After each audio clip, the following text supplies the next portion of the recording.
Pentakosta ketiga. Pentakosta ketiga adalah pencurahan Roh Kudus yang dahsyat di zaman ini, melebihi yang terjadi di Azusa Street.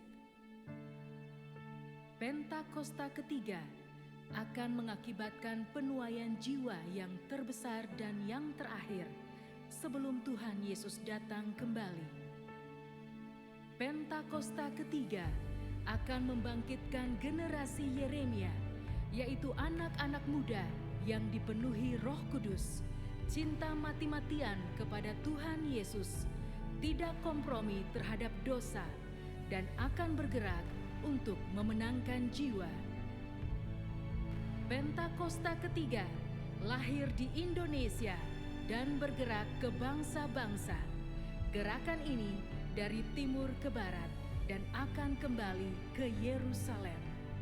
Pentakosta ketiga akan memberikan kuasa untuk menyelesaikan amanat agung, dan setelah itu Tuhan Yesus datang kembali.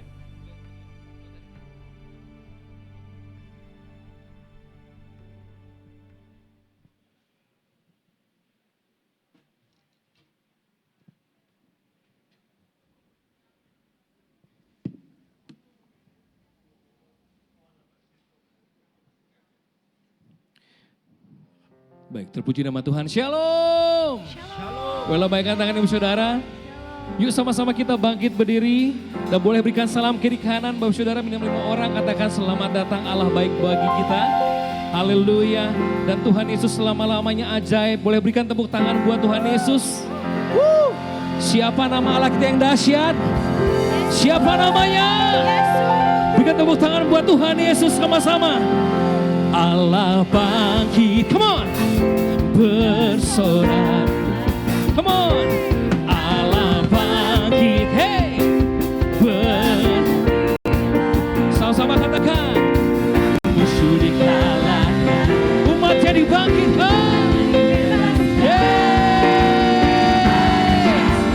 boleh tepuk tangan atas kepala kita, come on, sama-sama katakan,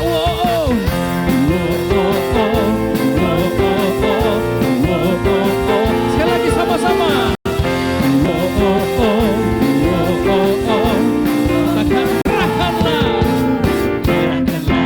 kekuatanmu, amin. Tunjukkanlah kuasamu, ya Tuhan. Katakan sama-sama. Serahkan musuhmu, selamatkanlah umatmu ya Tuhan.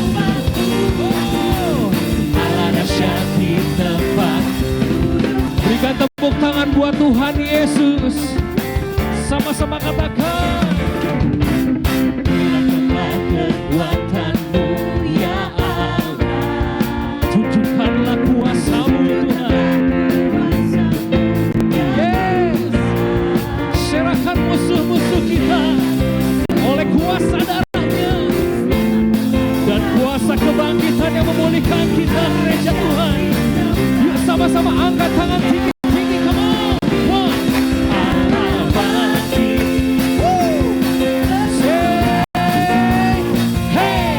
Allah bangkit. Yuk katakan, musuh dikalahkan, umatnya dibebaskan.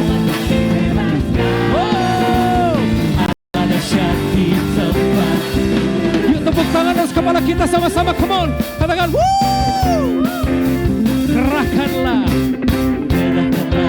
kekuatanmu ya Allah. Woo! Tunjukkanlah kuasamu ya Tuhan. Amin. Serahkan musuhmu, selamatkanlah umatmu Tuhan Yesus dengan kuasa darah dan kebangkitannya. Sama-sama angkat tangan tinggi, come on. 1, 2, Allah bangkit. Say, hey. Allah bangkit. Yuk sama-sama, musuh dikalahkan. Musuh dikalahkan, umatnya dibebaskan. Sekali lagi. Yuk bangkit. Allah bangkit. Come on gereja Tuhan. Bersorak. Say, hey. Allah bangkit. Bernyanyilah. Musuh dikalahkan. Musuh dikalahkan. Amin. Allah dahsyat. Yuk lebih tinggi-tinggi lagi buat Allah kita. Come on. Allah bangkit. Hey. Come on. Say. Hey. Allah bangkit. Haleluya. Musuh dikalahkan. Umatnya dibebaskan. Siapa nama kita? Yes. Boleh sekali lagi gereja Tuhan katakan sama-sama. Allah bangkit. Sing, hey. Dengan iman percaya. Musuh dikalahkan. Umat yang dibebaskan. Yes. Allah dahsyat di tempat kudus. Allah dahsyat. Allah dahsyat di tempat. Terakhir sama-sama Allah dahsyat. Allah dahsyat di tempat kudusnya. Oh oh oh, oh oh oh, oh oh. Sama-sama. Oh oh oh, oh oh oh, oh oh oh. Berikan sorak-sorai buat Tuhan Yesus. Sorakan. Come on. Haleluya. Hey. Kibarkanlah panji. Yuk sama-sama kibarkan panji kita. Iman kita dibangkitkan. Karena Yesus hadir. Yesus bangkit. Woo. Come on.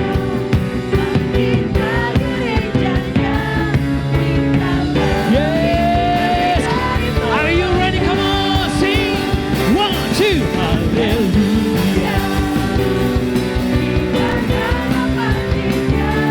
Yesus dia Raja. Oh segala Raja. Hey.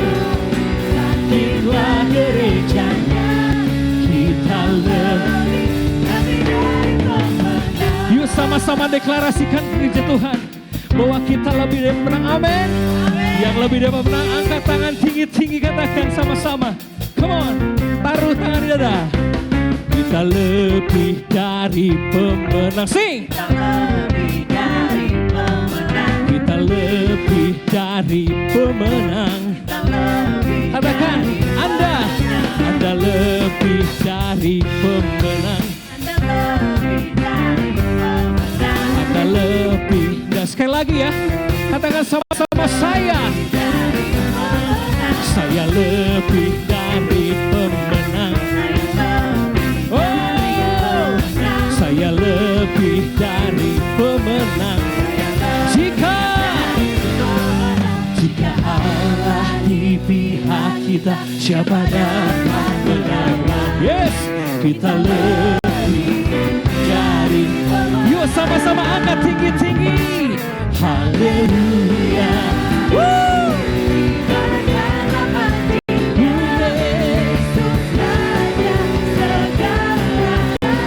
Sing haleluya.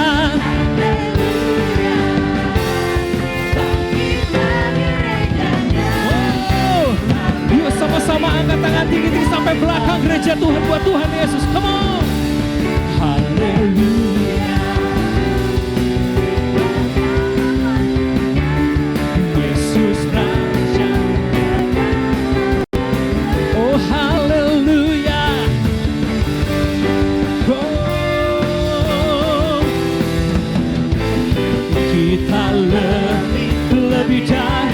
Sama-sama deklarasikan saya. Yuk tunjuk kiri kanan. Anda semua. Anda lebih dari pemenang. Sorakan. Katakan haleluya. Siapa umat pemenang tempat ini, lambaikan tangan ibu saudara. Yuk katakan kiri kanan, Bapak Saudara, depan belakang. Anda lebih dari pemenang. Amin. Dengan iman percaya berikan tepuk tangan buat Tuhan Yesus yang ajaib. Sorakan, wuh! Yeay. Silakan duduk dalam hadirat Tuhan Bapak Saudara. Kita percaya bahwa beberapa waktu yang lalu kita memperingati kematian Tuhan Yesus. Dan beberapa waktu lalu juga kita lihat hari yang ketiga. Kita masuk dalam perayaan kebangkitan Tuhan Yesus. Tuhan Yesus bangkit dalam hati kita, hidup kita setiap hari. Amin Bapak Ibu. Bahwa kemuliaannya turun ke setiap kita, turun memenuhi hidup kita. Siapa yang rindu hari ini penuh di kemuliaan Tuhan, Saudara? Rindu untuk dipenuhi dengan kemuliaan Tuhan, amin. Boleh tepuk tangan buat Tuhan Yesus Allah yang ajaib. Yuk tundukkan kepala kita sama-sama. Kita sambut Tuhan yang saat ini bangkit dari hati kita. Di dalam jiwa kita Tuhan Yesus bangkit. Dia mengingatkan banyak hal tentang hidup kita. Untuk menaruhkan hidup kita, kekhawatiran kita, ketakutan kita, permasalahan kita di hadapan Tuhan. Ke dalam tangannya yang berlubang paku. Sebab kebangkitannya mengatakan dia Allah yang mulia. Dia Tuhan yang mulia selama-lamanya. Saya mengajak sama-sama angkat tangan tinggi-tinggi Bapak Saudara. Katakan kepada Tuhan. Mulia, mulia bagi anak. Katakan kepada Tuhan Yesus. Mulia,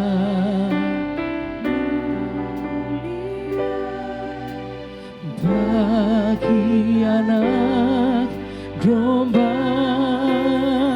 Sebab Engkau mulia dan layak dipuji, yang duduk di tahta. Dia akan datang kembali kepada kita, memerintah selamanya atas semuanya. Boleh berikan tepuk tangan buat Tuhan Yesus yang ajaib. Mari sama-sama angkat tinggi-tinggi tangan kita, sudah katakan. Mulia, mulia bagi anak. Dialah anak domba Allah, penebus kita. Mulia, amin, amin, amin.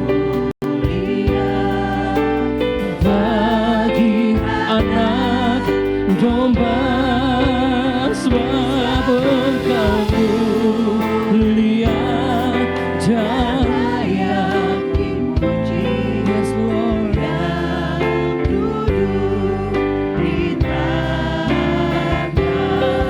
dan yang akan memerintah selamanya atas semua. Boleh sekali gereja Tuhan, gereja jemaat saja katakan, sebab Engkau, sebab Engkau.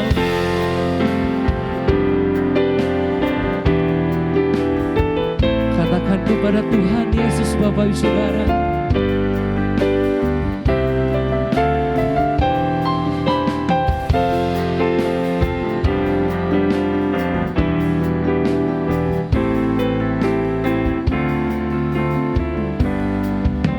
Boleh sama-sama berikan tepuk tangan buat Tuhan Yesus.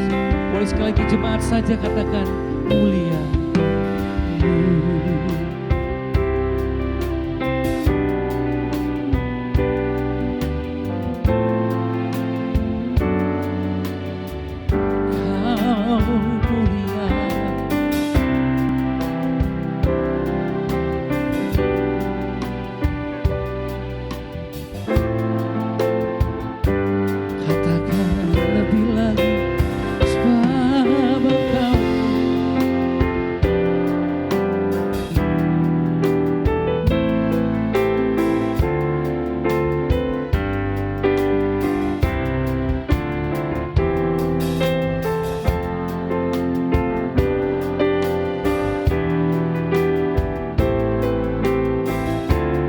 terus angkat pujian. Jemaat saja katakan sebab Engkau, sebab Engkau.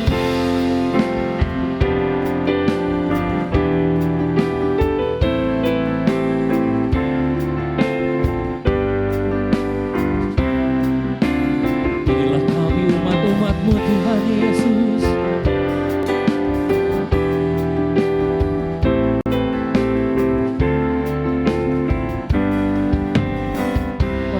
Pujian dari awal bersama singa katakan, oh mulia, mulia, mulia, mulia bagi anak. Inilah kami mengadukan Engkau Allah yang telah membela kami Tuhan. Mulia, mulia. Kami mengangkat tangan kami kepada Engkau, memuji-muji Engkau. Sebab Engkau mulia dan layak dipuji, yang duduk di tangan dan yang akan memerintah selamanya atas semua. Bersama-sama lebih lagi, sebab Engkau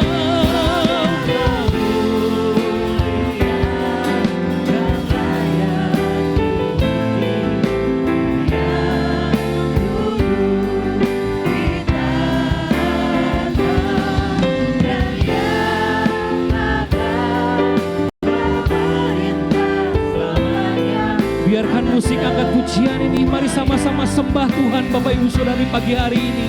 Kiranamu Kau mulia, Yesus Engkau ajaib. Kami menyembah-Mu, memuji-muji Engkau.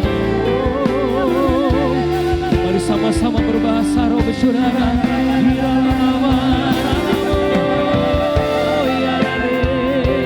Bermasmurlah bagi Tuhan sampai sesuatu terjadi, sampai hati kita bergetar merindukan kasih dan belas kasihan-Nya.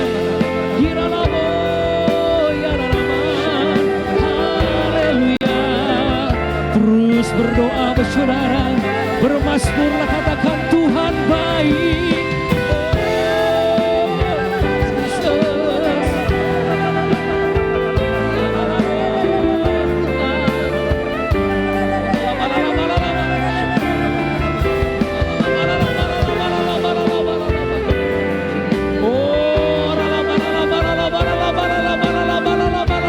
Terus Bapak Saudara, terus Bapak Saudara,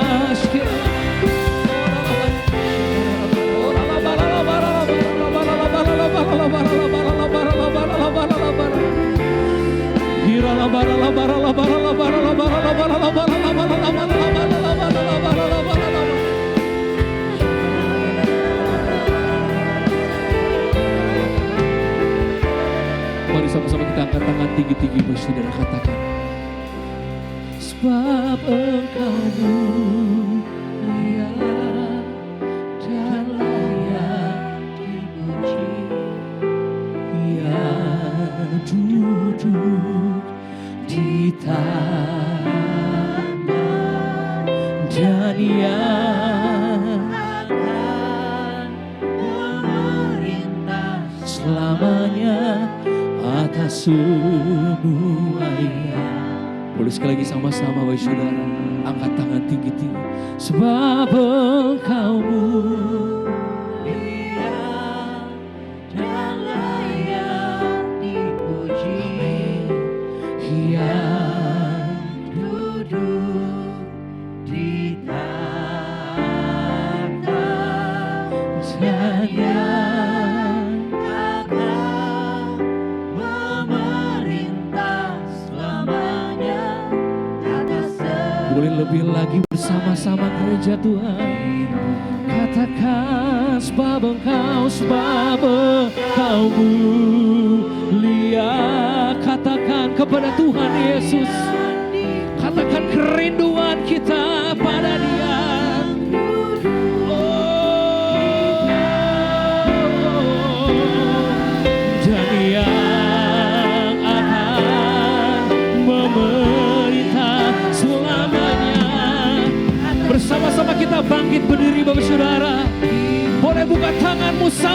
sembah pada Allah kita. Sebab Engkau mulia dan layak dipuji. Biar duduk di kanan dan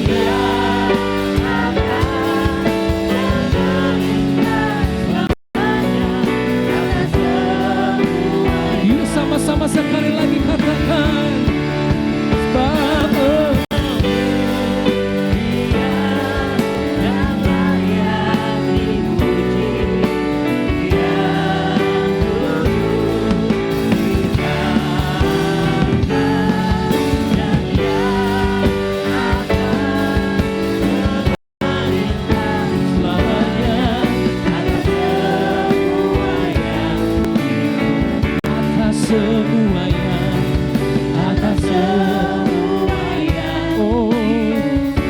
semua yang atas semua yang di bumi,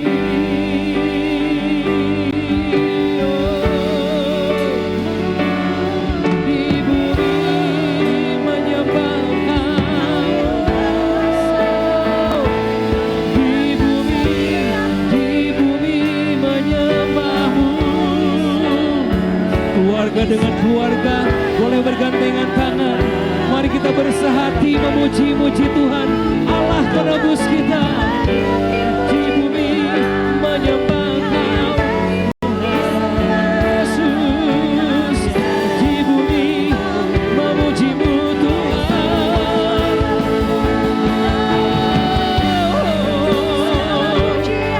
Haleluya. Di bumi memuji-Mu.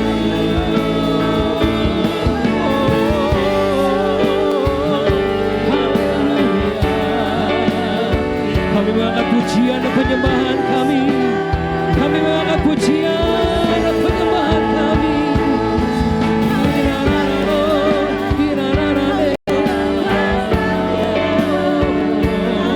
Haleluya. Ku sembah Dia, saudara.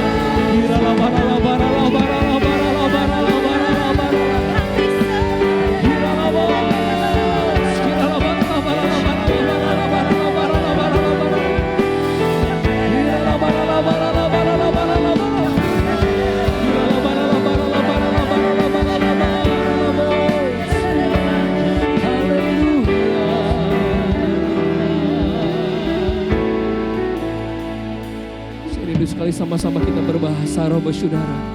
Bila engkau belum berbahasa roh, mari bermazmur sama Tuhan. Katakan kepada Tuhan, Tuhan Yesus baik. Boleh taruh tangan kita di dada kita sama-sama, saudara. Mari kita sembah sekali lagi di dalam roh kita.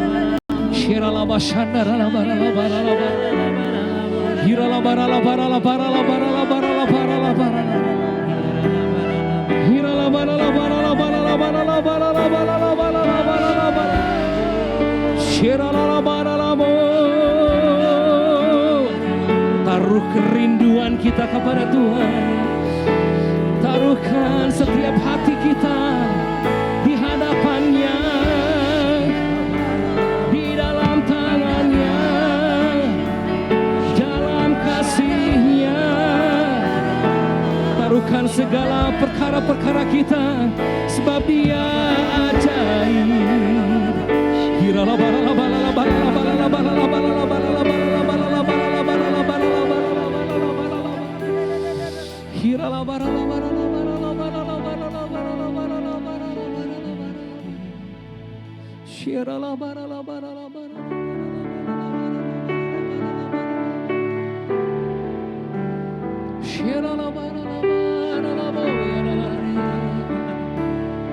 Terus berbahasa roh, saudara.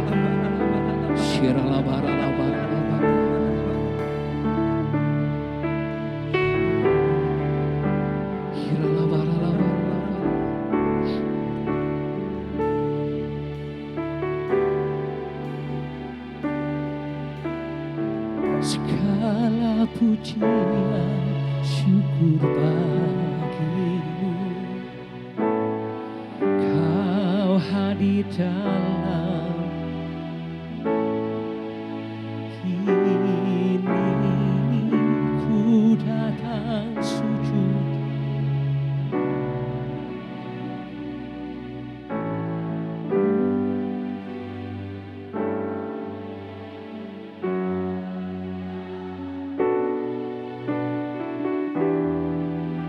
Biarkan surga melihat dan memperhatikan pujian kita. Terus angkat bawah saudara, katakan, segala pujian syukur bagimu. Tuhan memperhatikan kita. Kau hadir dalam hidupku. Satu nyanyian pujian dari umat yang ditebus, terangkat ke tahtanya.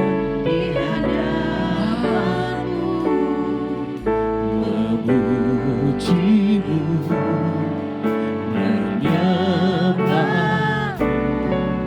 Yesusku. Mari umat yang ditebus sama-sama angkat pujian ini, arahkan ke tahta Tuhan. Segala pujian syukur bagimu. Kau hadir dalam hidupku. Kini ku datang sujud di hadapan. Dupa yang harum, dupa yang disenangi Tuhan, dupa yang menyenangkan hati Allah kita. Berikan tepuk tangan buat Tuhan Yesus. Come on. Segala pujian syukur bagimu. Kau hadir dalam hidupku. Kini ku datang sujud di hadapanmu dan memuji-muji Engkau. Yes. Haleluya. Sekali lagi sama-sama. Segala puji, oh, segala pujian syukur bagimu. Amin, amin. Kau hadir dalam hidupku. Ku datang sujud di hadapanmu, menyembah Engkau. Biarkan drum saja, saudara. Mari kita angkat tinggi-tinggi dengan suara yang lebih lantang lagi buat Allah penebus kita. Segala pujian syukur bagimu. Surga terbuka dengan pujian hadir dalam hidupku. Kini ku datang, kami datang melangkah dengan berani oleh karena darah Yesus yang menyucikan.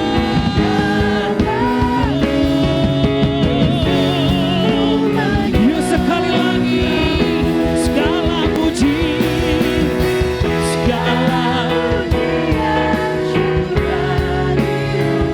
Kau hadir dalam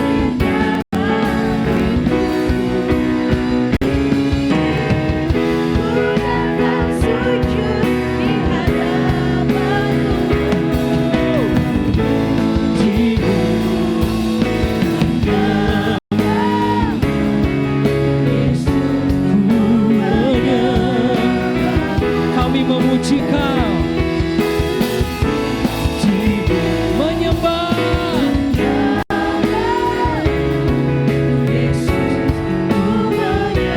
Katakan kami memuji-Mu Tuhan, menyembah Kau. Kami buka tangan kanan kami, ku menyembah.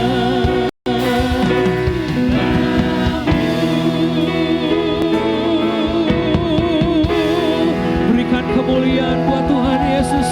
Berikan sorak-sorai. Haleluya. Haleluya.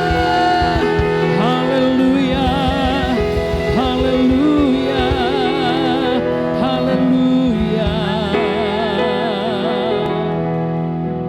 Mari sama-sama kita berbahasa roh sekali lagi, saudara. Sikira la bara la bara la bara la bara. Shondara la takara la masandara takara la bara. Oh la bara la. Terus Bapak Saudara. Hira la bara la bara la bara la bara la bara la bara. Oh la masandara la bara. Boleh berikan tepuk tangan buat Tuhan Yesus. Boleh kasih-Nya mengalir ke setiap kita. Segala pujian, syukur Bapa. Katakan kepada Tuhan. Kau hadir. Angkat tangan tinggi-tinggi. Ku datang sujud di hadapan. Kami mengangkat tangan kami Tuhan, memuji Engkau. Yesus, ku menyembah segala puji, segala pujian, syukur bagimu. Kau hadir dalam hidupku kini, ku datang sujud di hadapanmu,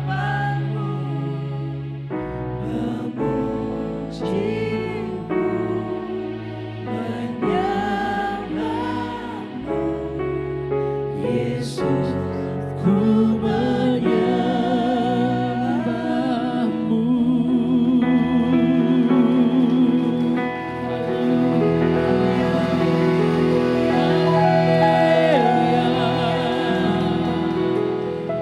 Terima kasih Tuhan untuk setiap kasih setiamu dalam hidup kami. Benar Engkau Tuhan yang layak dipuji dan disembah. Engkau sumber segala pengharapan setiap kami. Terima kasih Tuhan untuk setiap karya yang baik, yang indah, yang Tuhan kerjakan dalam hidup kami.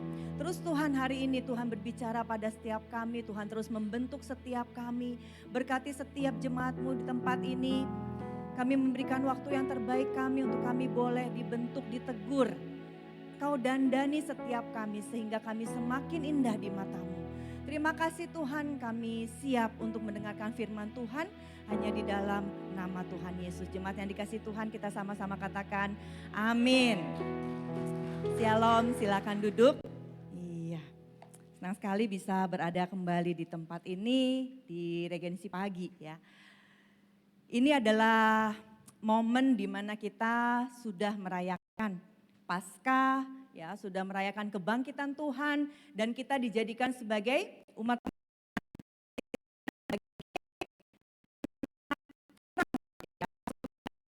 2024 menang. Tapi mungkin di dalam keseharian kita, di dalam bagaimana kita menjadi anak-anak terang, mungkin seringkali kita dibingungkan, ya, kita mungkin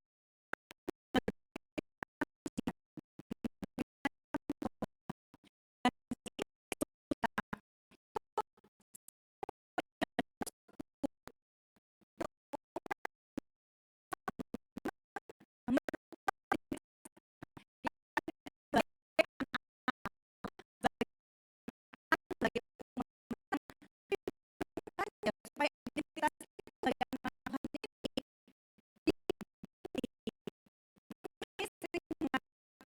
berbagi bagaimana kita menjadi sesuai dengan apa yang Tuhan mau, yaitu be authentic. Bagaimana kita mengenali siapa sih kita di mata Tuhan.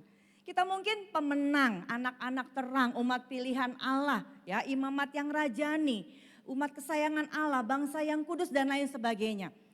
Tapi bagaimana pada saat kita menggenapi kebenaran firman Tuhan ini, apa yang Tuhan katakan dalam kehidupan kita, kita harus mewaspadai apa sih yang iblis coba tukar di dalam kehidupan kita. Ya, kenapa? Karena pada saat kita otentik, pada saat kita mengerti siapa sih kita di hadapan Tuhan, siapa sih kita sebagai siapa kita di mata Tuhan, maka kita bisa memiliki yang namanya power Tuhan sendiri. secara powerful, secara luar biasa. Kita bahkan dari dulu pun ya, iblis memakai modus yang sama pada saat iblis berhadapan dengan Yesus. Apa sih yang dia lakukan? Apa sih identitas palsu yang coba dia katakan kepada Yesus dan kepada kita semua? Ya, nah kisah ini dimulai pada saat Lukas 4 ayat ke-1. Yesus yang penuh dengan Roh Kudus kembali dari Sungai Yordan lalu dibawa oleh Roh Kudus ke padang gurun. Kemudian di situ ia tinggal 40 hari lamanya dan dicobai iblis. Selama di situ ia tidak makan apa-apa dan sesudah waktu itu Yesus lapar. Kemudian lalu berkatalah iblis kepadanya, jika engkau anak Allah, suruhlah batu ini menjadi roti. Kemudian jawab Yesus kepadanya, ada tertulis manusia hidup bukan dari roti saja. Nah, dari zaman dulu, dari zaman Yesus, iblis mencoba ya menukar atau memberikan identitas palsu kepada Yesus. Iblis tahu Yesus adalah anak Allah, iblis tahu Yesus adalah Tuhan. Tapi iblis mencoba mempengaruhi dengan Yesus membuat demonstrasi. Nah, di sini dikatakan jika engkau anak Allah suruhlah batu itu menjadi roti. Identitas palsu yang pertama yang coba iblis ingin katakan kepada kita adalah aku adalah apa yang aku lakukan. Jadi terbayang dulu ini Yesus itu baru mau mulai debut gitu ya. Kalau misalkan istilah anak-anak muda sekarang tuh baru mau memulai pelayanan. Yesus puasa, kemudian Yesus dipersiapkan, kemudian dia dibawa oleh Roh Kudus ke padang gurun. Nah disitulah mulai satu pencobaan di dalam kehidupan Yesus sebelum dia memulai pelayanannya. Anak-anak muda sekarang berkata itu atau memberikan istilah tuh muncul, mulai tampil tuh debut gitu loh ya. Nah pada saat itu bisa dibayangkan Yesus belum memiliki follower. Yesus itu belum diketahui siapa sih dia. Maka mungkin ada satu cara supaya banyak orang yang mengikuti Yesus, supaya Yesus dikenal, Yesus melakukan sesuatu yang berbeda dengan yang dilakukan oleh orang-orang pada zamannya. Maka iblis memberikan satu identitas palsu kepada Yesus, jika kamu anak Allah, tunjukkan, buatlah prestasi, lakukan sesuatu, rubah batu itu menjadi roti. Nah itu adalah identitas palsu yang iblis coba katakan kepada Yesus dan kepada kita seringkali. Aku adalah apa yang aku lakukan. Kita dituntut melakukan banyak hal yang tidak sesuai dengan firman Tuhan katakan. Tapi kita dituntut atau seringkali kita dibuai oleh kemampuan melakukan sesuatu atau prestasi seperti yang orang dunia lakukan. Melakukan segala sesuatu yang mungkin itu tidak dihalalkan, yang mungkin itu tidak dibenarkan. Tapi kita lakukan, kenapa? Karena untuk memberikan satu status sosial. Nih aku memiliki prestasi dengan aku melakukan ini, itu dan lain sebagainya. Orang tua tanpa sadar juga seringkali menuntut anak-anaknya melakukan sesuatu yang sebenarnya tidak mereka kuasai. Nah ini adalah bagaimana kita mencoba mendikte anak-anak kita atau mendikte orang-orang di dekat kita untuk melakukan atau berprestasi berdasarkan apa yang dilakukan. Kalau bisa melakukan sesuatu dipuji, kalau bisa melakukan sesuatu yang diharapkan, entah itu sesuai dengan tingkatan usianya atau sesuai dengan perkembangan setiap anak misalkan, ya atau misalkan itu sesuai kemampuannya, talenta, bakat, minat, bakat yang dia miliki.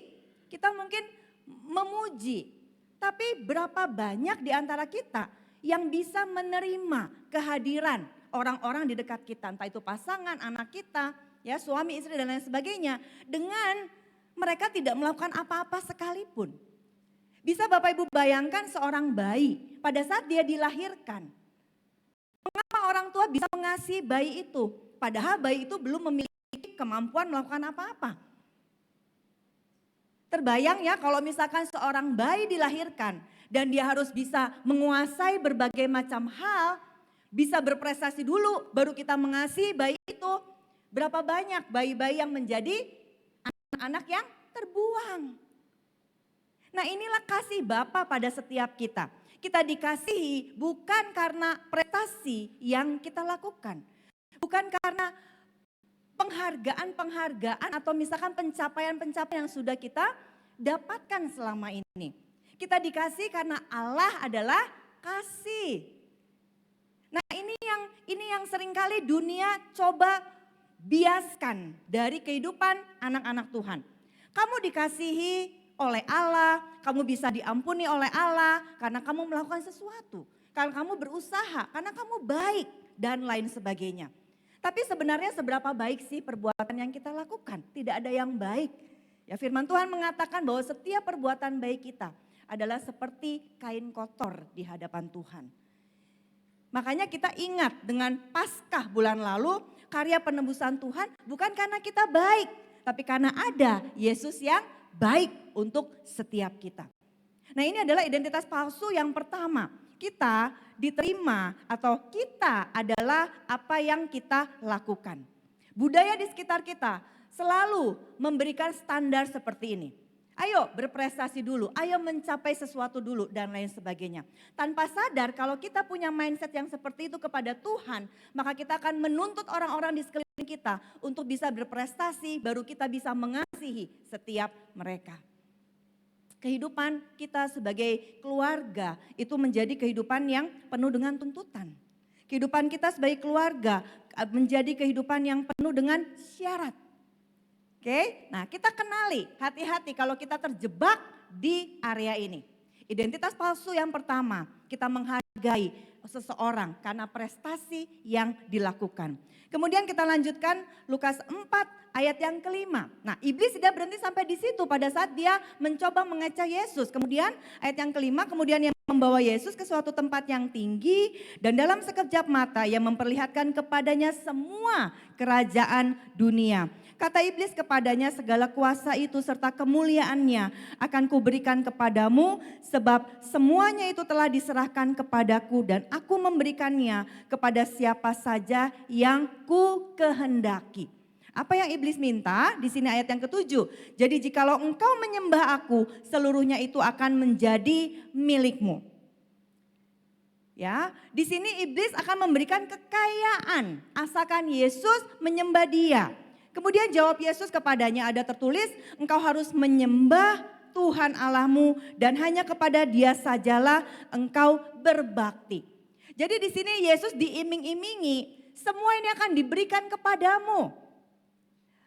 Identitas palsu yang kedua yang coba iblis katakan pada Yesus dan pada kita semua adalah aku adalah apa yang aku miliki. Harta, kekayaan, apa yang bisa kita miliki, seberapa banyak? Seberapa banyak yang bisa kamu kumpulkan? Seberapa banyak yang kamu bisa tabung misalkan? Seberapa banyak yang bisa kamu beli? Seberapa banyak yang kamu bisa tunjukkan dan lain sebagainya. Makanya tidak heran banyak orang yang memakai jalur pintas untuk bisa diketahui sebagai orang yang memiliki banyak harta, memiliki banyak warisan aset dan lain sebagainya. Karena memang dunia mencoba membrainwash kita dengan kamu adalah seberapa yang kamu miliki, harta benda yang kita miliki. Baru-baru ini kita di medsos dikagetkan ya, pengusaha muda ternyata ditangkap karena ada korupsi dan lain sebagainya. Dan pengaruh medsos pun itu juga menjadi salah satu dunia atau orang-orang mencoba menampilkan apa yang indah-indah, apa yang baik dilihat ya, apa yang memanjakan mata dan lain sebagainya sehingga orang berusaha berlomba-lomba mengejar itu semua. Dan hati-hati Bapak Ibu Saudara, ya, apa yang kita lihat itu seringkali membuat kita takut dan cemas kan? Membuat kita tidak nyaman. Loh, orang kok punya itu, ya? Orang kok bisa beli itu? Ya, padahal dia kerja belum lama, dia masih muda. Mungkin di sini ada Bapak Ibu yang saya sudah kerja puluhan tahun kok saya belum bisa punya sih apa yang orang itu punya dan lain sebagainya. Hati-hati dengan apa yang ditampilkan. Karena dunia mencoba membuat kita menjadi seperti ya, menghargai kita dengan apa yang kita miliki, dengan harta benda yang kita miliki, keberhasilan yang kita miliki. Dan tidak heran bahwa di medsos itu, iklan-iklan itu di seluruh negara, di sini dibilang ya, bagaimana pebisnis menghabiskan 15 juta dolar per tahun. Satu merek ya, biasanya merek-merek yang besar 15 juta dolar per tahun untuk apa? Untuk iklan. Supaya produknya itu dibeli. Karena dia menciptakan satu standar. Kalau seseorang memakai mobil merek tertentu, memakai baju merek tertentu, memakai handphone, jam tangan dan lain sebagainya, kemudian pergi ke kafe tertentu dan lain sebagainya, itu berarti orang yang sukses. Hati-hati dengan apa yang coba dunia katakan pada setiap kita. Identitas palsu yang kedua adalah apa yang kita miliki, harta benda yang kita punyai. Di dalam bahasa gaulnya tuh jadi orang-orang cenderung flexing, ya, menampilkan apa yang sesungguhnya tidak ada. Hati-hati dengan medsos anak-anak muda, ya, bahwa yang ditampilkan itu sesungguhnya tidak seperti yang sesungguhnya ada. Tidak seperti aslinya, tidak seindah aslinya biasanya, ya. Ada satu film yang bagus ya, namanya Net. Nah, di situ bagaimana jadi dunia itu seakan-akan dikuasai oleh satu pusat data, gitu ya, di film ini. Nah, bagaimana pusat data itu mengatur dan mengetahui setiap kita. Mereka itu bisa mengenal setiap kita pribadi yang masuk ke dalam media sosial, Bapak Ibu Saudara. Dari apa yang kita lihat, postingan-postingan yang kita sukai, ya, kemudian akun-akun yang kita ikuti. Kan tanpa sadar pada saat kita searching tuh kadang kita suka ditampilkan memang sesuatu yang berkaitan dengan apa yang kita lihat biasanya. Kalau orang yang suka di media sosial itu dengan tempat-tempat yang indah gitu ya, tempat-tempat wisata. Itu nanti pada saat kita searching gitu ya, di history itu akan keluar tempat-tempat wisata. Kalau orang yang suka sport, olahraga, itu akan ditampilkan lebih banyak menu sesuai dengan kesukaan kita. Karena di film itu dikatakan bahwa sesungguhnya manusia itu sedang dikuasai. Dan ada satu kekuatan besar yang bisa menguasai, mengenal engkau lebih daripada orang lain. Mengerikan Bapak Ibu Saudara ya. Yang kita tahu adalah Tuhan mengenal kita kan. Lebih dari yang kita bisa bayangkan dan pikirkan. Ternyata ada satu kekuatan lain atau kekuasaan lain yang mengenal kita. Lebih daripada apa yang kita tahu. Hati-hati. Nah, pada saat mereka kenal kita, mereka tahu apa yang kita sukai. Jadi mereka cenderung terus ya membuat atau memberikan info-info tentang apa yang kita sukai dan kita seringkali terjebak di sini. Ingin lebih memiliki, ingin lebih bekerja lebih keras. Bekerja keras itu tidak salah Bapak Ibu Saudara. Tapi kalau ada motivasi di balik bekerja keras, ingin pamer dan lain sebagainya, nah itu yang harus diwaspadai. Oke, nah kemudian ayat yang ke-9 kita lanjut ya. Di situ iblis tidak berhasil. Kemudian ayat yang ke-9. Kemudian ia membawa Yesus ke Yerusalem dan menempatkan dia di bubungan bait Allah. Lalu berkata kepadanya, jika engkau anak Allah, jatuhkanlah dirimu dari sini ke bawah. Sebab ada tertulis mengenai engkau, ia akan memerintahkan malaikat-malaikatnya untuk melindungi engkau. Dan mereka akan menatang engkau di atas tangannya, supaya kakimu jangan terantuk kepada batu. Kemudian ayat ke-12 jawab Yesus apa? Ada firman, jangan engkau mencobai Tuhan Allahmu. Yesus di sini sudah tegas, dia tahu siapa dirinya dan apa yang harus dia lakukan. Jadi Yesus pada saat dia dicobai, pada saat dia diberikan identitas palsu tentang apa yang kamu lakukan, apa yang kamu miliki. Kemudian di sini dibilang tentang apa yang orang lain pikir. Ya, aku adalah apa yang orang lain pikir. Jadi iblis mencoba memberikan masukan kepada Yesus, ayo supaya kamu terkenal. Ya, kamu tadi lakukan mengubah roti menjadi batu. Terus kamu bisa memiliki semua harta supaya kamu dikenal orang dan orang tuh banyak yang mengikuti kamu. Nah, kemudian cara yang ketiga, ayo buat sesuatu yang spektakuler. Di sini adalah identitas palsu yang ketiga adalah aku adalah apa yang orang lain lihat, apa yang orang lain pikirkan. Bagaimana kita populer di mata orang lain. Nah, ini juga orang berlomba-lomba untuk populer Bapak Ibu Saudara. Melakukan banyak hal untuk apa? Untuk dikenal, untuk tahu keberadaannya. Dan untuk popularitas ini tidak hanya di kalangan orang-orang non-Kristen. Orang-orang Kristen pun banyak yang melakukan hal ini. Bagaimana ya caranya supaya aku tuh banyak followernya? Bagaimana caranya supaya aku tuh dikenal dan lain sebagainya? Bisnisku dikenal, menghalalkan segala cara. Ya, black campaign, ya kampanye menjelek-jelekan orang lain. Kemudian menjatuhkan atau merugikan orang lain. Bagaimana caranya supaya diriku yang populer? Supaya aku yang paling terbaik, terapa lagi? Terkaya, pokoknya gitu ya. Nah, aku adalah apa yang orang lain pikir, popularitas. Ada satu orang selegram, dia asal Perancis Bapak Ibu Saudara. Dia dikenal sebagai selegram atau fotografer yang ahli untuk akrobat. Namanya Remy Lucidi. Dan tahun lalu, tahun 2023 ya, karena dia harus naik dari satu gedung ke gedung yang lain. Untuk apa? Untuk selfie dan orang tuh melihat bagaimana dia pandai memanjat gedung. Dan tahun 2023 yang lalu, pertengahan tahun, dia sampai di lantai ya ke-68 di satu gedung di Hong Kong, 213 meter. Karena apa yang dia lakukan itu ternyata membahayakan dirinya. Dia terpleset Bapak Ibu Saudara dan dia harus meninggal. Memang dia karyanya diakui sebagai selegram yang banyak sekali followernya. Masih muda 30 tahun. Dia berkeliling dari satu negara ke negara yang lain untuk apa? Mencari gedung yang tertinggi. Entah ya di Jakarta nih gedung yang tertinggi apa nih, Monas mungkin ya gitu ya. Apakah itu pernah dipanjat gitu. Tapi yang dia lakukan adalah berjalan dari satu gedung ke gedung yang lain di berbagai negara dan dia bertekad menaklukkan gedung itu. Ternyata kepopuleran yang dia dapatkan itu membuat dia tidak melihat bahwa ada sisi yang harus dia korbankan, yaitu apa? Keselamatan dirinya.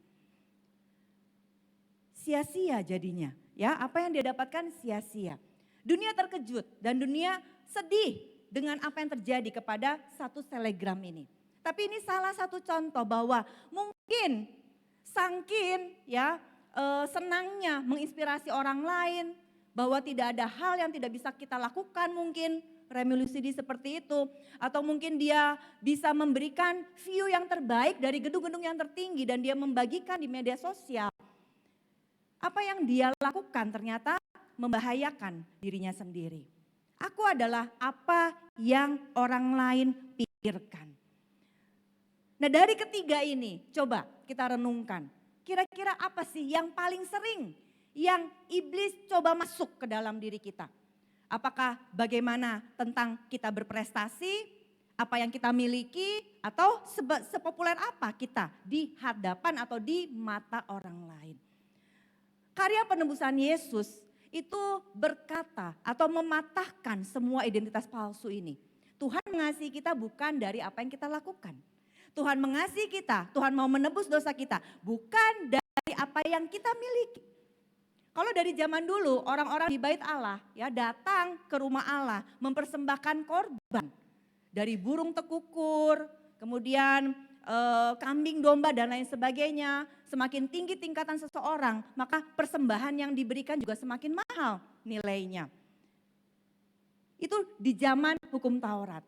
Tapi saya terbayang ya kalau misalkan orang yang sampai nggak bisa gitu loh beli burung tekukur. Apa yang bisa dia berikan sebagai korban persembahan? Apakah dosanya tidak bisa dihapuskan? Kan resiko ya, banyak sekali orang yang tidak mampu untuk membeli korban persembahan pada zaman itu. Tapi karena kasih karunia Tuhan, Tuhan tidak melihat apa yang kita persembahkan. Apa yang kita lakukan, apa yang kita miliki, dan sepopuler apa.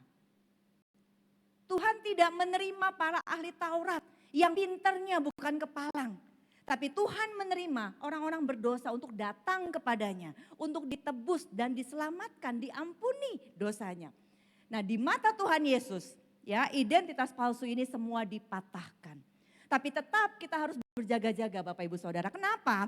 Next slide-nya. Karena Lukas 4 ayat 13 mengatakan seperti ini. Sesudah iblis mengakhiri semua pencobaan itu, ia mundur daripadanya dan menunggu waktu yang baik.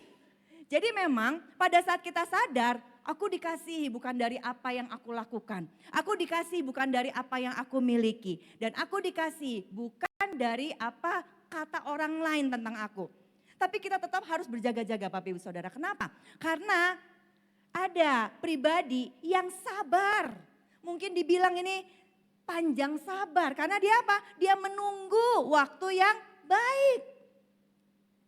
Ya, kalau misalnya kita lihat di sini, dia mundur sejenak, dia lihat pada saat kita lengah, kita jadi sasaran iblis. Dan apa yang harus kita lakukan untuk menanggapi hal ini? Pada saat kita waktu yang baik itu, iblis ya, itu seakan-akan dia itu sedang menunggu waktu yang terbaik untuk kita masuk ke dalam jebakan. Jebakan iri hati Bapak Ibu Saudara. Ya, jebakan iri hati. Ya, kita lihat dari hati-hati ya. Kita lihat dari 3 hal ini, apa yang harus kita waspadai supaya identitas palsu itu tidak ya masuk atau tidak kita kenakan. Yang pertama adalah ya jebakan iri hati pada saat kita membandingkan diri kita dengan orang lain. Ya, tadi ya, apa yang kita miliki, apa yang kita bisa, apa yang kita punya. Makanya berhenti kita membanding-bandingkan diri kita dengan orang lain. Oke. Kita misalkan orang dewasa berhenti membanding-bandingkan diri kita dengan orang lain. Kita sudah sadar. Tapi kalau kita dibanding-bandingkan oleh orang tua kita. Atau kita dibanding-bandingkan oleh pasangan kita dengan orang lain. Kita pun harus tahu bahwa mereka belum mengerti hal ini. Mereka belum mengerti kasih yang tidak bersyarat. Mereka belum mengerti yang namanya penerimaan. Memberikan rasa berharga. Memberikan rasa aman dan relasi yang baik. Itu kalau nggak salah saya bahas di bulan 1 kemarin ya. Nah, kita berhenti membandingkan diri kita dengan orang lain. Karena apa? Pada saat kita membandingkan diri kita dengan orang lain, maka hal yang paling buruk itu bisa terjadi. Kenapa? Kita nggak bisa melihat apa yang terbaik yang sudah Tuhan siapkan untuk setiap kita. Dan nanti pada akhirnya kita menyalahkan Tuhan, itu yang level paling tingginya. Kalau kita terus membandingkan diri kita dengan orang lain, kita menyalahkan Tuhan. Kenapa ya Tuhan menciptakan saya seperti ini? Bapak Ibu kalau ada waktu di rumah baca kitab Efesus, cuma 6 pasal. Nah kitab Efesus itu membahas siapa kita di mata Tuhan dan apa yang akan Tuhan lakukan untuk setiap kita. Ada janji yang luar biasa pada saat kita mau hidup sebagai anak-anak terang. Ada pemulihan di dalam keluarga, anak-anak menghormati orang tuanya, kita diperlengkapi dengan senjata Allah dan kita akan diutus untuk melayani Tuhan. Itu hal yang luar biasa. Nah, pada saat kita membanding-bandingkan diri kita dengan orang lain, fokus kita adalah apa yang orang lain punya. Bukan apa yang kita punya. Nah, makanya berhenti membanding-bandingkan diri kita dengan orang lain, Bapak Ibu Saudara.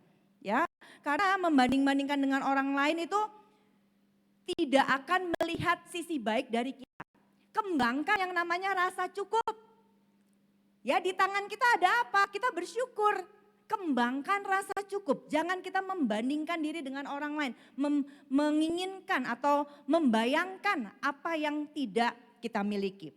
Hati-hati, jebakan iri hati juga bisa menguras energi kita. Bisa membuat kita tuh drain Bapak Ibu Saudara. Gak punya semangat karena yang kita lakukan adalah kita melihat kekurangan kita dan kita kecewa akan diri kita. Ya, Matius 25 di situ diceritakan tentang hamba yang diberikan 5 talenta, 2 talenta dan 1 talenta oleh seorang tuan yang akan bepergian. Ingat ya ceritanya, dari 5 talenta menghasilkan 5 talenta, 2 talenta menghasilkan 2 talenta. Kemudian 1 talenta, apakah dia memiliki bisa melipat gandakan? Ternyata tidak. Dia tidak mengambil kesempatan untuk melipat gandakan. Karena apa? Yang 1 talenta itu menganggap tuannya jahat dan mungkin dia punya iri hati kepada orang yang diberikan lebih.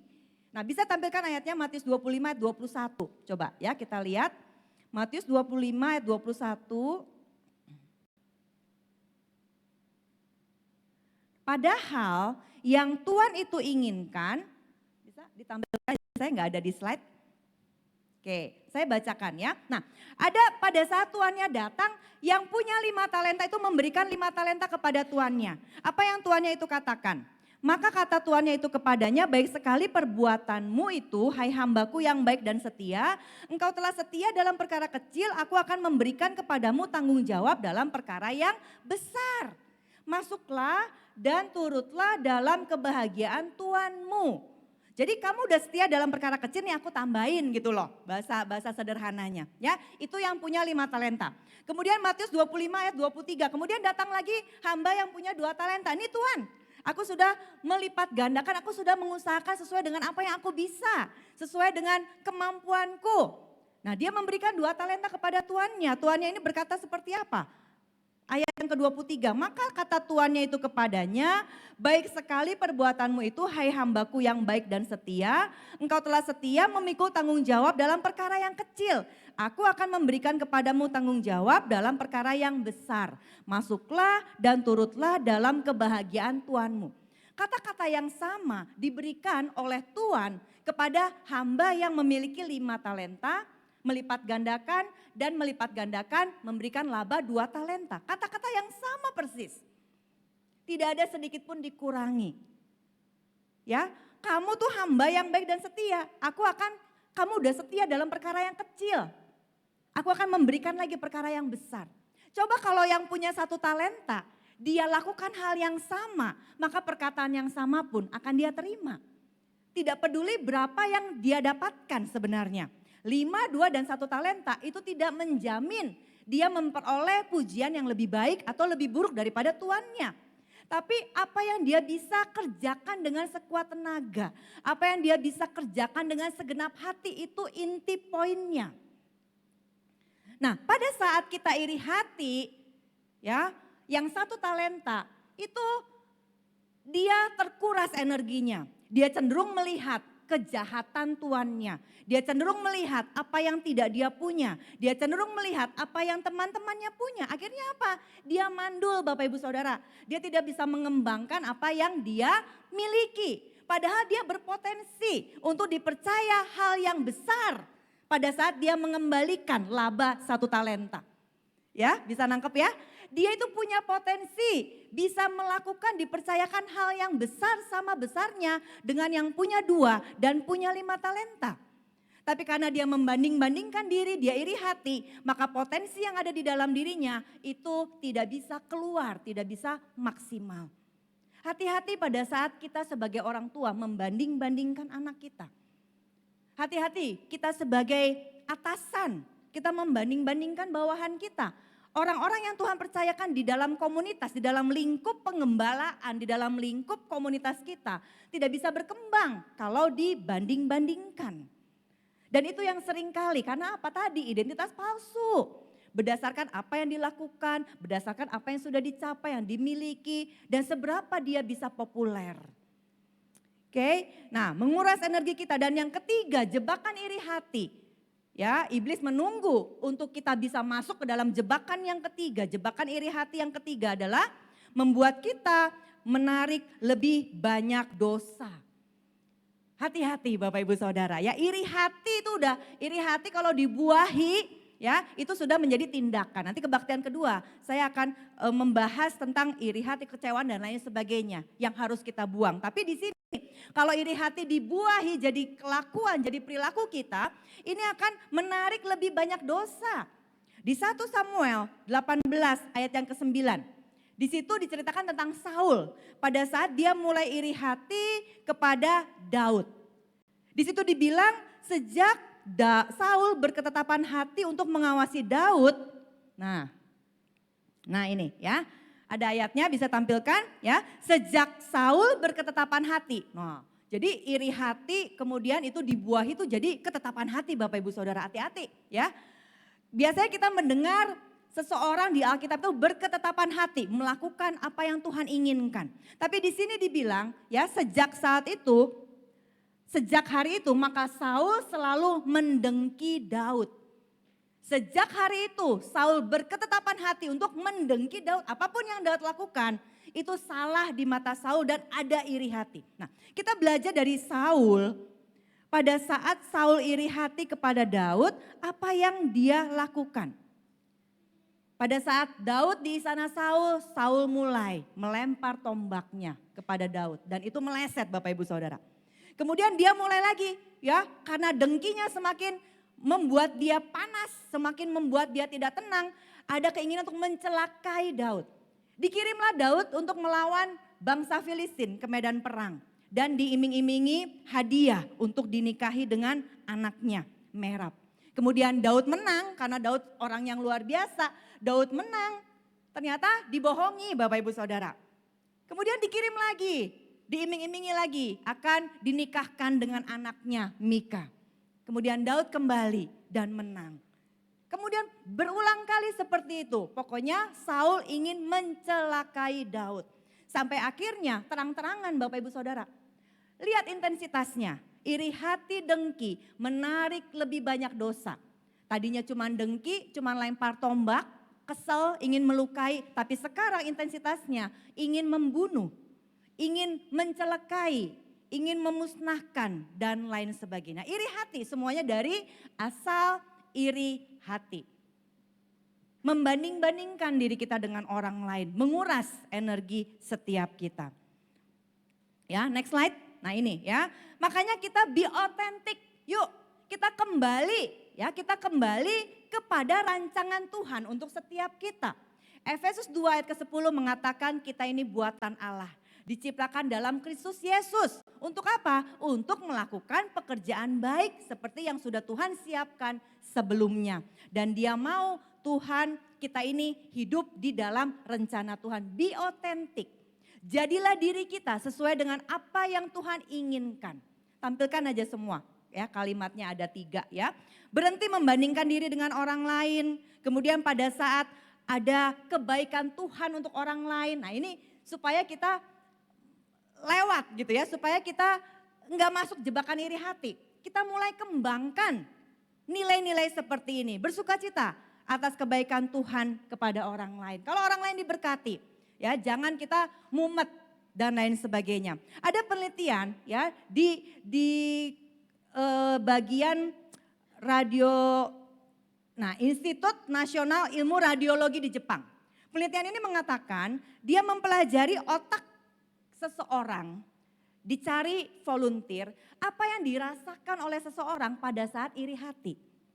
Ya, ditempel berbagai macam sensor, kemudian disambungkan ke dalam monitor dan dilihat. Bagaimana memprovokasi seseorang ya supaya dia timbul iri hati.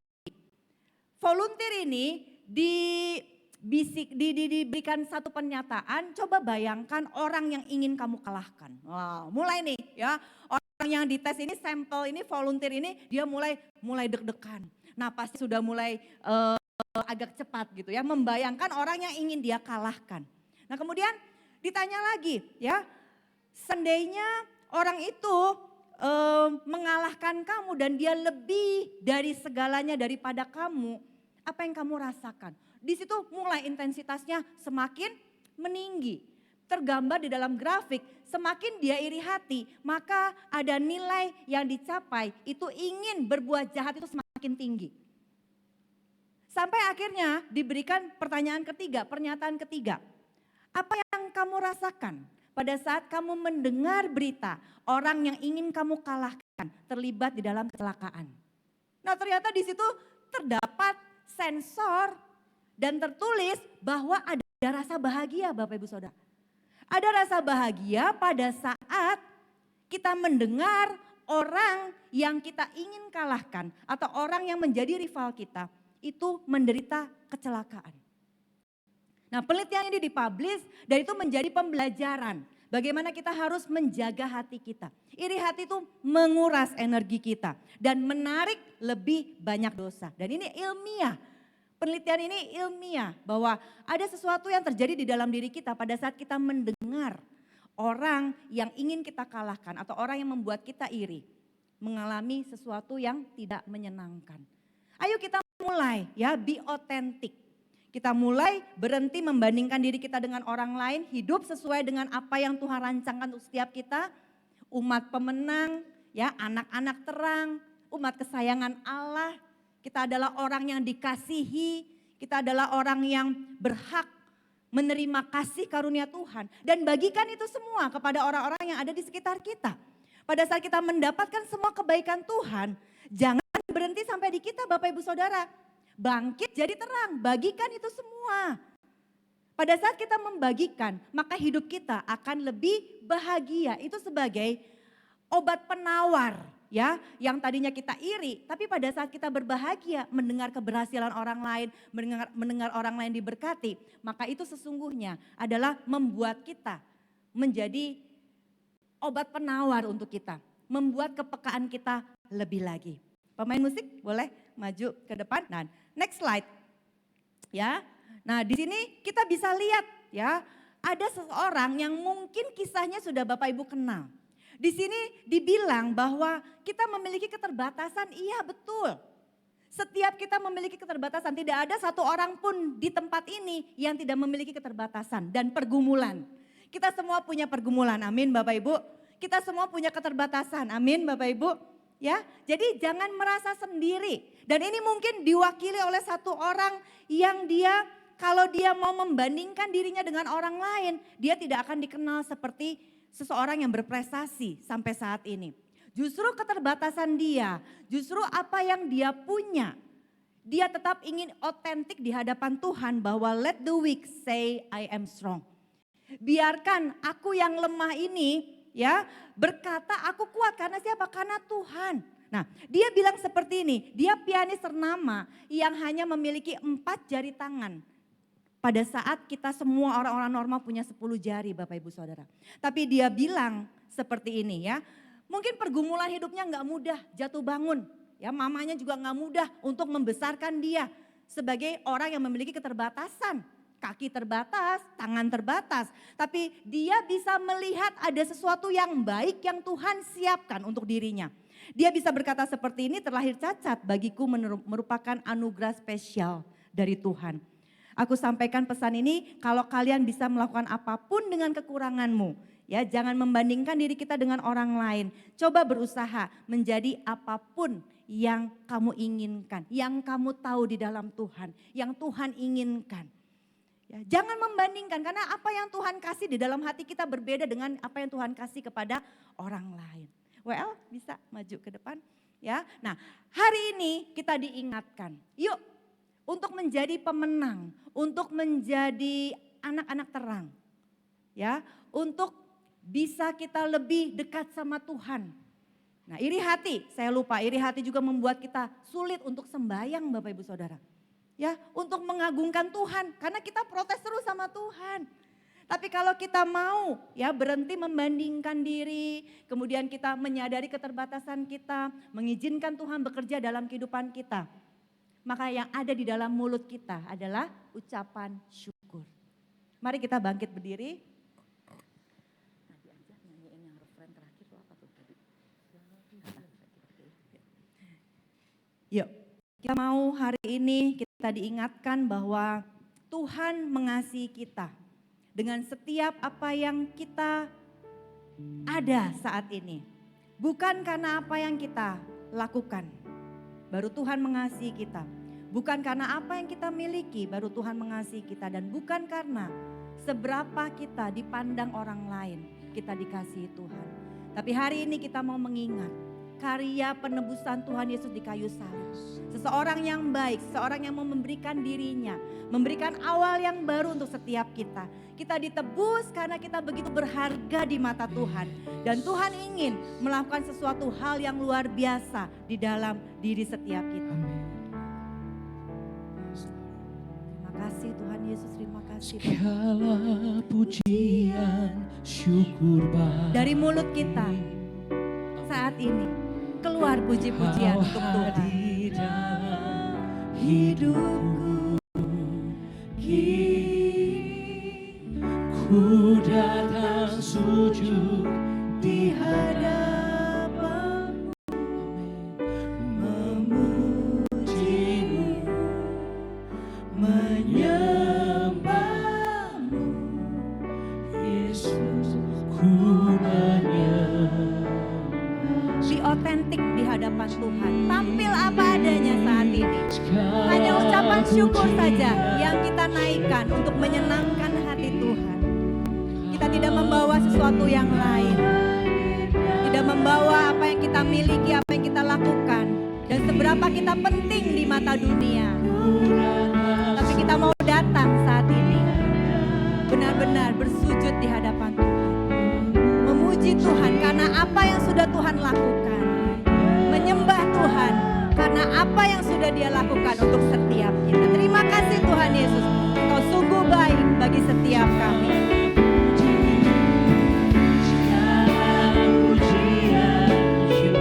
Sambil mengangkat tangan kita tinggi-tinggi kepada Tuhan, katakan Dia hadir.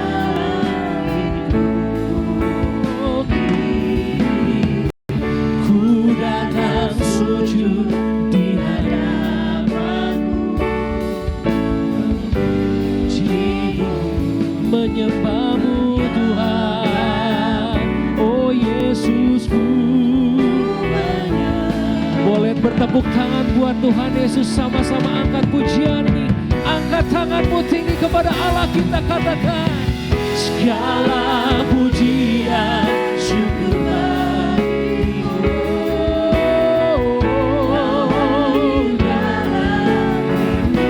Kini oh Jesus, ku datang sujud di hadapan-Mu. Yes,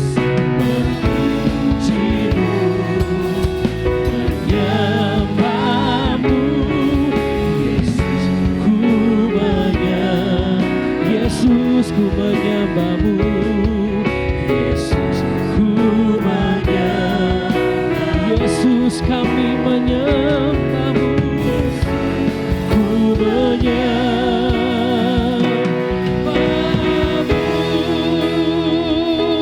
Berikan kemuliaan buat Tuhan Yesus. Mari sama-sama sorakan haleluya.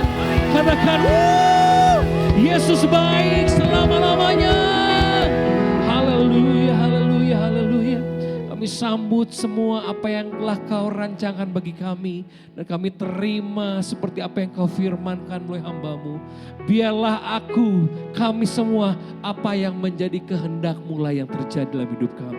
Bukan kata perkataan orang, bukan karena popularitas Tuhan, tetapi semua karena perkataan firman-Mu yang Kau nyatakan. Kami lebih daripada pemenang Tuhan Yesus. Bahkan Tuhan sendiri yang akan terus menuntun kita untuk mengalami kemenangan setiap hari, setiap minggu, setiap bulan, setiap tahun.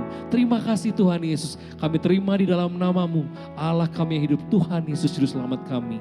Di dalam nama Yesus yang percaya, sama-sama kita katakan amin. Berikan tepuk tangan buat Tuhan Yesus saudara. Diberkati Tuhan, boleh lambaikan tangan saudara. Amin. Katakan kiri kanan, kamu adalah apa kata firman Tuhan. Amin. Haleluya. Tepuk tangan buat Tuhan Yesus.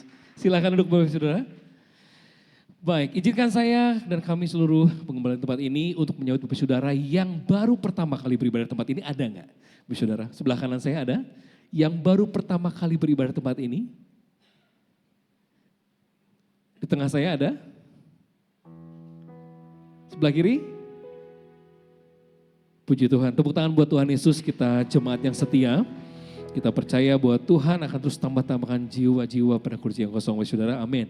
Dan Bapak Saudara, saya informasikan ada 2 kali persembahan hari ini. Yang pertama adalah persembahan syukur, yang biasa seperti biasa, dan yang kedua adalah persembahan untuk empower Bapak Saudara. Nah Bapak Saudara nanti bisa diberikan ke kotak-kotak yang sudah tersedia di belakang saat Bapak Saudara nanti pulang ibadah ini. Untuk informasi tambahan, baik informasi kita akan saksikan multimedia, kami persilakan.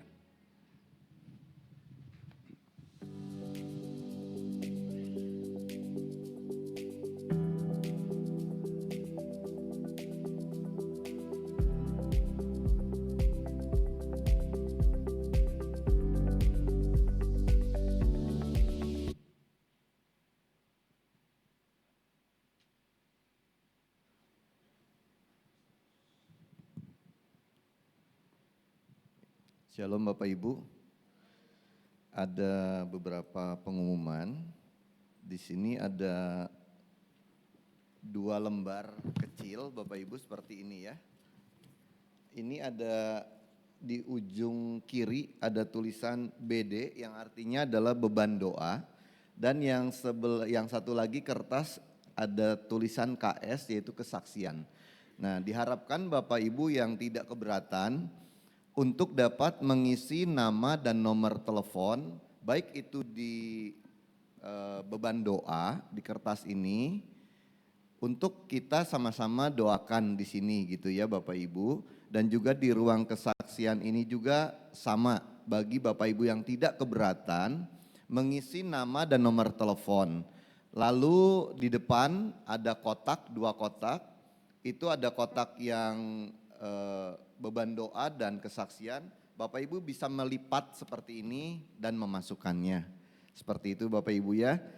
Dan kesaksian ini Bapak Ibu boleh tuliskan kesaksian apa yang telah Tuhan lakukan di dalam setiap pergumulan yang Tuhan telah bukakan jalan. Begitu juga nanti beban doa bagi Bapak Ibu yang sudah terjawab beban doa itu, Bapak Ibu boleh tuliskan kesaksian itu supaya kita juga tahu bahwa beban doa itu sudah Tuhan jawab, begitu ya Bapak Ibu. Lalu yang kedua, di sini ada KOM 100 Regensi Pagi. Jadi KOM ini khusus di Regensi Pagi yang akan dimulai pada tanggal 13 Mei 2024. Segera daftarkan ke Bapak Pendeta Sian In. Begitu saja Bapak Ibu pengumuman untuk pagi hari ini. Mari kita akhiri, mari saya undang kita untuk bangkit berdiri. Kita mengakhiri ibadah di yang pertama ini.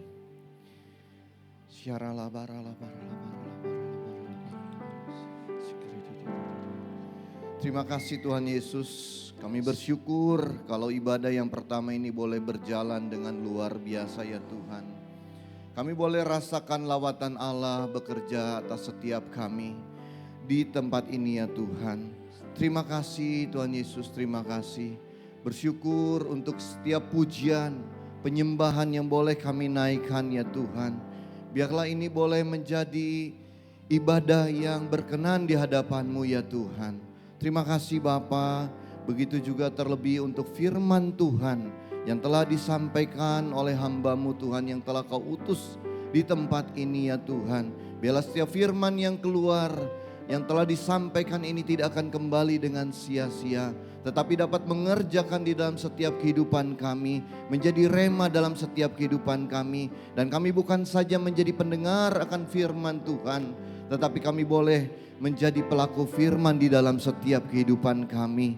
Tuhan Yesus, Engkau memberkati hamba-Mu Tuhan, Ibu Pendeta Lina Arif ya Tuhan. Tuhan memberkati hamba-Mu Tuhan dalam pelayanan, dalam pekerjaan, dan juga Tuhan terus membuat berhasil dan beruntung ya Tuhan di dalam setiap kehidupannya.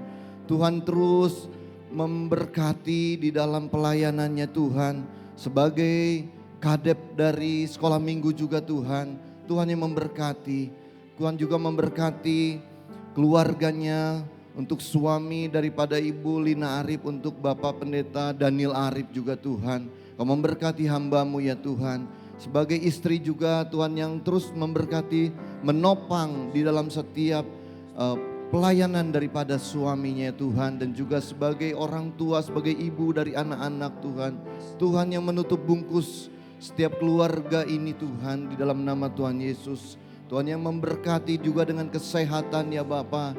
Berkati kesehatan, terus Tuhan tambah-tambahkan bagi Ibu Lina Arif ini Tuhan. Terima kasih Bapa.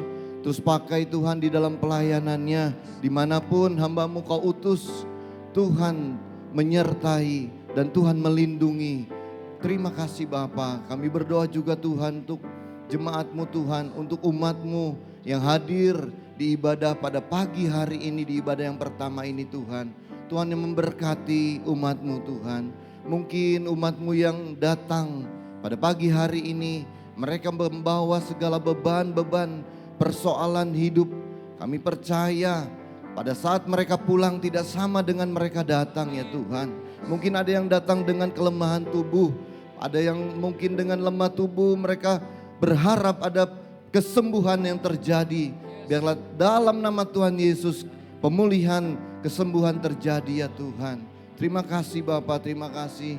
Kami berdoa juga Tuhan untuk gembala kami, gembala sidang, gembala rayon 2, yaitu Bapak Pendeta Insinyur Niko Nyoto Raharjo ya Tuhan. Kami serahkan hamba-Mu ke dalam tangan-Mu. Begitu juga dengan wakil-wakilnya Tuhan. Kau memberkati pelayanan dimanapun hamba-Mu berada melayani pada hari ini. Kami menyerahkan ke dalam tangan-Mu juga untuk keluarga mereka masing-masing. Tutup bungkus oleh kuasa darah-Mu. Ada tudung perlindungan Allah menyertai kepada mereka semua. Tuhan tambahkan juga kesehatan bagi hamba-Mu ya Tuhan. Terima kasih Bapa, terima kasih. Kau taruhkan hikmat bagi gembala-gembala kami ya Tuhan. Begitu juga untuk gembala di tempat ini ya Tuhan. Untuk Pastor Henry Saleh, Kau memberkati ya Tuhan. Berkati istri dan anaknya ya Tuhan. Berkati pelayanannya. Taruhkan hati Bapa bagi Pastor Henry Saleh Tuhan. Di dalam penggembalaannya di gereja ini ya Tuhan. Terima kasih Bapa. Tuhan terus angkat terus Tuhan menjadi kepala. Dan terus Tuhan memberkati keberhasilan, keberuntungan menyertai hamba-Mu ya Tuhan. Terima kasih Bapak, kami berdoa juga untuk wakil gembala, untuk Pak Suwito Chandra bersama dengan Ibu dan juga kedua anaknya ya Tuhan. Tuhan memberkati pelayanan pekerjaan. Tuhan juga yang terus tambahkan Tuhan kesehatan, terutama bagi Ibu Julia ya Tuhan. Terima kasih Bapak, kami berdoa Tuhan untuk bangsa dan negara kami ya Tuhan. Kami percaya kalau kami ada di bangsa yang besar ini, ada maksud dan rencana Allah atas setiap kami. Kami bersyukur ya Tuhan, kalau bangsa ini Tuhan telah memilih pemimpin negara yang terpilih, baik presiden maupun wakil presiden. Kami percaya Tuhan, biarlah mereka semua ada dalam rencana Allah. Dan juga Tuhan taruhkan roh takut akan Tuhan bagi pemimpin-pemimpin negara kami Tuhan. Bagi presiden dan wakil presiden, mereka juga menjadi seorang yang nasionalis.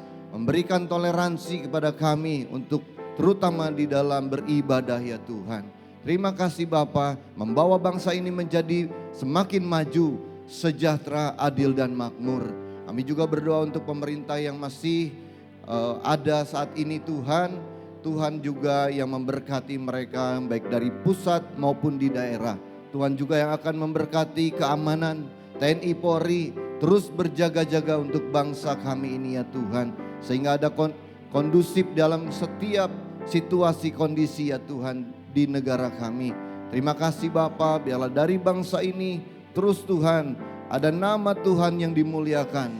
Terima kasih Bapa, terima kasih. Kalau kami juga sebentar akan memberikan persembahan, Tuhan yang memberkati setiap tangan-tangan yang memberi. Tuhan juga memberkati usaha pekerjaan anak-anak-Mu ya Tuhan. Begitu juga untuk yang mengelola persembahan ya Tuhan. Biarlah Tuhan berikan hikmat di dalam mengelola persembahan ini untuk memperlebar kerajaan surga di muka bumi ini. Terima kasih Bapa, kalau sebentar kami akan meninggalkan tempat ini akan menerima berkat. Mari Bapak Ibu kita angkat dua tangan kita, dengarkan firman Tuhan ini. Tuhan memberkati engkau dan Tuhan melindungi engkau. Tuhan menyinari engkau dengan wajahnya dan memberikan engkau kasih karunia. Tuhan menghadapkan wajahnya kepadamu dan memberikan engkau damai sejahtera.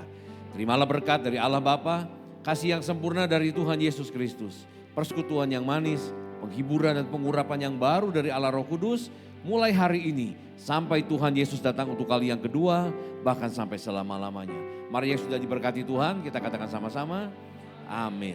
Selamat hari Minggu Bapak Ibu, Tuhan berkati.